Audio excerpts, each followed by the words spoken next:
আন্তর্জাতিক সংবাদ মাধ্যম রয়টার্সকে দেওয়া এক টেলিফোন সাক্ষাৎকারে এক নজিরবিহীন দাবি করেছেন সাবেক প্রধানমন্ত্রী শেখ হাসিনা। তিনি জানিয়েছেন, চলতি বছরের শেষ দিকেই তিনি বাংলাদেশে ফিরবেন এবং আত্মগোপনে থাকা দলীয় নেতাকর্মীদের সঙ্গে নিয়ে সরাসরি আদালতে আত্মসমর্পণ করবেন। দীর্ঘ সেই সাক্ষাৎকারে তিনি আত্মগোপনে থাকা দলীয় নেতাদের উদ্দেশ্যে বলেন, আমি ফিরছি, তোমরাও এসো, আমরা সবাই একসাথে আইনি প্রক্রিয়ার মুখোমুখি হব। বছরের শেষে ঠিক কোন তারিখে তিনি ফিরবেন বা কিভাবে বাংলাদেশে প্রবেশ করবেন সেই বিষয়ে কোনো স্পষ্ট তথ্য দেননি। এই প্রত্যাবর্তন নিয়ে ঢাকার সরকারের সঙ্গে এখনও আনুষ্ঠানিকভাবে কোনো কথা হয়নি বলে জানা গেছে। বর্তমানে জুলাই আন্দোলনের বিচার ও মানবতাবিরোধী অপরাধ সহ বহু মামলায় তার বিচার কার্যক্রম চলমান। তবে নিজের বিরুদ্ধে ওঠা সব অভিযোগকে প্রহসন দাবি করে শেখ হাসিনা জানান, আদালতেই তিনি তা মিথ্যা প্রমাণ করতে চান। এছাড়া নিষিদ্ধ ঘোষিত দল পুনর্গঠনে ইতিমধ্যে বিভিন্ন সংসদীয় আসনের নেতাদের সাথে অনলাইন মিটিং সম্পন্ন করেছেন বলেও দাবি করেন তিনি। শেখ হাসিনার এমন বক্তব্যের পরপরই তীব্র প্রতিক্রিয়া এসেছে রাজনৈতিক অঙ্গন থেকে। বিএনপির পক্ষ থেকে মন্তব্য করে জানানো হয়, দেশে ফেরাটা শেখ হাসিনার ব্যক্তিগত বা দলীয় বিষয় হলেও গণ অভ্যুত্থানে সংগঠিত হত্যাকাণ্ডের বিচার এড়ানোর কোনো সুযোগ নেই। আদালতেই তার ভবিষ্যৎ নির্ধারিত হবে। রাজনীতিতে মুখের ঘোষণা আর বাস্তবতার মধ্যে তফাৎ অনেক। এখন দেখার বিষয়, আদৌ কি শেখ হাসিনার প্রত্যাবর্তনের এই ঘোষণা বাস্তবায়িত হবে, নাকি এটি কেবলই আরেকটি রাজনৈতিক আলোচনার মধ্যেই সীমাবদ্ধ থাকবে। আরও জানতে চোখ রাখুন নিউজ 36-এ। এটা এনসিবির আজকের ষড়যন্ত্র না। ওই 5 আগস্টে যেরকম ওরা ষড়যন্ত্র করিয়া নাটক সাজাইছে, গেছে কালকের এই সাবারও ঠিক অগমধ্যের থেকেই ওরা ককটেল ফুড়াইয়া বিএনপিরে দোষারোপ করতেছে এবং আওয়ামী লীগের দোষারোপ করতেছে। এটা হইল এই এনসিবির জন্মগত দোষ। এই এনসিবি বাংলাদেশটারে অস্থিরভাবে জঙ্গি বানানোর জন্য, এই বাংলাদেশটারে শেষ করার জন্য মাথায় ওই পাকিস্তান থেকে কিছু ষড়যন্ত্র ঢুকাইয়া দেয়, কূটনীতিক বুদ্ধি ঢুকাইয়া দেয় এবং এই এনসিবির মাধ্যমেই চাইতেছে পাকিস্তান বাংলাদেশটারে শেষ করত এবং পাকিস্তানের হারানো সম্পদ ফিরা পাওয়ার জন্য এই এনসিবি জামাতরি বাচ্চা নিছে পাকিস্তানে, ঠিক আছে। আর ওই যে বহিরাগত শক্তিগুলি এই এনসিবি জামাতের মাধ্যমে বাংলাদেশটারে নষ্ট করার জন্য এই সমস্ত পরিকল্পনা করতে আছে। বর্তমানে যেহেতু গণতন্ত্রের পক্ষের লোক, মুক্তিযোদ্ধার পক্ষের লোক বাংলাদেশে বেশি আকারে বাইরে যাইতেছে, তখন এই এনসিবি ওই যে ইসরায়েলি পানি খায়া তাদের মাথার ভিতরে যে নেশা ঢুকছে, সেই নেশা আজও পর্যন্ত তাদের কাটে না। এই এনসিবি ভিতরে এই কর্মী যারা আছে তাদের ওই যে ইসরায়েলি পানি খায়া যে নেশা দিয়ে এরা আন্দোলন 5 তারিখে করছিল, ওই নেশা তাদের ভিতরে এখনও রয়ে গেছে। তো আমি একটা কথাই বলতে চাই, এই সমস্ত নেশা কাটাইতে হইলে, এনসিবির এই পাকিস্তানি নেশা কাটাইতে হইলে জয় বাংলা স্লোগান দিয়া তাদের গায়ে হুমার তৈব, তখনই যদি এদের মধ্যে থেকে ওই যে পাকিস্তানি ভূত সরে, এছাড়া আমি কোনো পথ দেখতেছি না।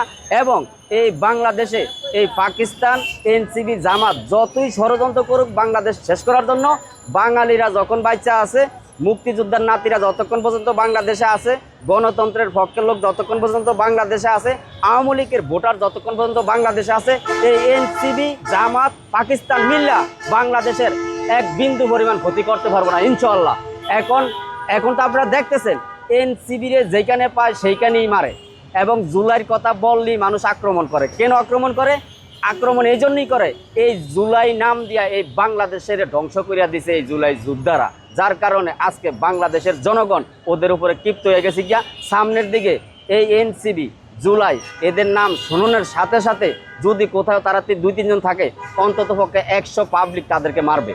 কারণ এরকম ক্ষতি এই বাংলাদেশে তারা করছে। বাংলাদেশের মানুষ অদৃষ্ট হয়ে গেছে গিয়া তাদের এই সমস্ত ওই পাকিস্তানি নেশাখোর পাগলামির কারণে।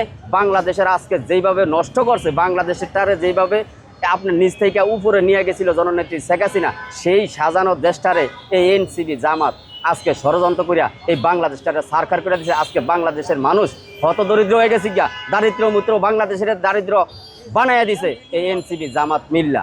ওই যে ডক্টর শফিকুল ইসলাম আছে না আপনার জামাতের লিডার, এই জামাতের লিডার পাকিস্তানের লিডার, এবং বাংলাদেশ ধ্বংস করার জন্য যত কূটনীতিক বুদ্ধি আছে এই ডক্টর শফিকুলের মাথাত আছে, এবং উনি এই সমস্ত এনসিপি যা তাদেরকে ফাইলিয়া বাংলাদেশের ধ্বংস করার জন্য এই সমস্ত ষড়যন্ত্রগুলি করতেছে। তো ওই সাভারের আক্রমণ এরা একটা সাজাইছে, বিএনপির দোষারোপ করতেছে। আবার সেইখানে ওই যে নাহিদ ইসলাম ঘোষণা দিতেছে যে বিএনপি আমলিক মিলে আসো আমাদের সাথে খেলা করার জন্য, দেখি তোমাদের বুকের ফাটা কত আছে। আমি নাহিদ ইসলামকে একটা কথা বলতে চাই, নাহিদ ইসলাম সাহেব আপনি একটা কথা শুনে রাখেন, আপনি তো বলছেন বিএনপি আমলিক মিলে আসার জন্য, আমি আপনার একটা ডিক্লেয়ার দিতেছি, ঘোষণা দিতেছি, বাংলাদেশের 64 জেলার ভিতরে 63 জেলা রিজার্ভ থাকবো, এবং শুধুমাত্র ভোলা জেলার আওয়ামী লীগের ভোটার আপনাদের সাথে খেলা করব। আপনারা দেখি মাঠে নামতে পারেন কিনা, আপনারা শুধু এক জেলা ভোলা জেলার আওয়ামী লীগের লগে দেখি টিকতে পারেন কিনা। 1 ঘন্টার জন্য আপনারা মাঠে নামেন, টিকতে পারবেন না। আর আপনারা বলতেছেন বিএনপি আওয়ামী লীগ মিলে আপনাদের সাথে খেলা করার জন্য মাঠে আসতো, তাদের বুকে ফাটা দেখবেন। মিয়া এটা 5ই আগস্ট না, 5ই আগস্ট আপনারা করছিলেন একটা ষড়যন্ত্র করিয়া সারা বাংলাদেশের মানুষেরা বোকা বানাইছেন। এখন সেই মানুষে আপনাদের উপর আজকে প্রতিরোধ হয়ে দাঁড়াইছে, কারণ আপনাকে ষড়যন্ত্র বাংলাদেশের জনগণ বুঝে গেছে গিয়া। আপনারা সামনের দিকে জায়গায় জায়গায় পিঠা খাইবেন, কারণ যারাই আপনাদের সাথে আন্দোলন করছে তারাই আপনাদেরকে আজকে বাটপার খাতায় নাম লেখাইছে, কারণ আপনাদেরকে চিনে গেছে তারা, কারণ তাদের সাথে আপনারা ধোঁকাবাজি করছেন, তাদেরকে আপনারা মিথ্যা পরামর্শ দিয়ে আন্দোলন করেছেন, এটা তারা বুঝে গেছে। যার কারণে আজকে তারাই আপনাদের উপরে আজ যা আক্রমণ করতেছে।